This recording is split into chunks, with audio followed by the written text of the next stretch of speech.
It is 7:15.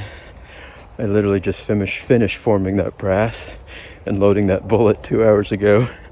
Oh, yeah. After building the 25 GPC, I spent the next 3 days forming the brass. This is a simple process of trimming it down from the standard 6.8 SPC case of 1.675 inches to 1.625 inches, then running it through the 25 GPC resizing decapping die, which steps down the neck from a 6.8 or 277 bullet diameter to the 257 bullet diameter. 255 will do too. Okay, there it is. I fire formed the brass the following day with a light bullet, pistol powder, and filled the remaining space with toilet paper. There we go. The following day, I tested 2 different powders using BLC2 and CFE223. Mad Dog Weapon Systems sent me a quick load data reference to rely on. I also researched their form to gather more information. My goal is not to waste a lot of components since it is 2021. After measuring the case the second time it was fired, I'm not sure if fire forming was a necessary step. I found a sweet spot with CFE223 and developed 3 different loads with 3-grain variants. What amazed me most with all 3 test loads is the largest group was 0.370 inches. This is an amazingly accurate system. I'm going to go with the 29.8 because it was the most consistent in velocity.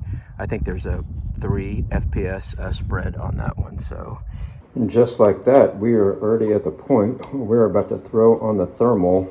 I'm going to actually use my 6.5 Grendel on 0 that I had on here because I looked at the velocities in comparison to ballistic information, and this thing is literally spitting almost the identical speed as the Grendel. The Grendel does have a lot farther long-range trajectory just because of the ballistic coefficient of the bullet, but again, I'm using a hunting bullet, so that really doesn't matter. But we'll get this mounted up, and I haven't got my new thermal yet. Waiting almost every day for that thing to arrive, but as soon as I do, we'll get that bad boy mounted on here. 2 hours after developing the final load, this hog showed up at a feeder close to the house. The temperatures were below freezing. That caused my recording system on my floor to freeze up.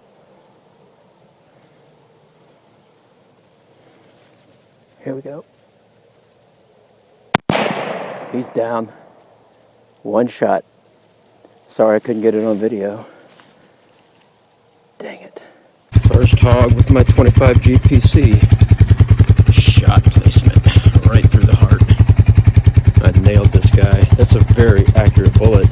This is a pretty good pig too. I'm going to guess he's going to be in the upper 190-ish area. Not bad for the first pig down. Sorry I didn't get it on video though. I think my floor is freezing up when it's below 25 degrees. So let me get this guy out of here. Here's where the bullet entered. Right below the ear and the neck, quartering downward, and exited right through the heart, which I saw earlier down in that area. This hog's down. Nice pig. After dragging this hog back to the house, a raccoon showed up across a pond on a pile of corn that I poured earlier that day. Okay, now it's recording figures. So it was frozen earlier. We'll take a shot at the big one.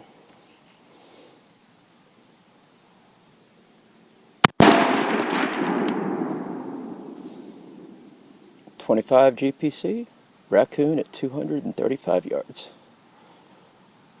Coon was shot right about here, and he traveled a whole 3-4 paces. Pretty nice sized raccoon. Let me see where the shot placement is. Yep, there's a shot placement. Ooh, dang. Entrance and exit. Man, this rifle's accurate. This is a really nice sized bore taping in at 195 pounds. At a distance of 125 yards, the Hammer 116 grain shock bullet hit him at 2,370 feet per second, delivering 1,456 foot-pounds of energy.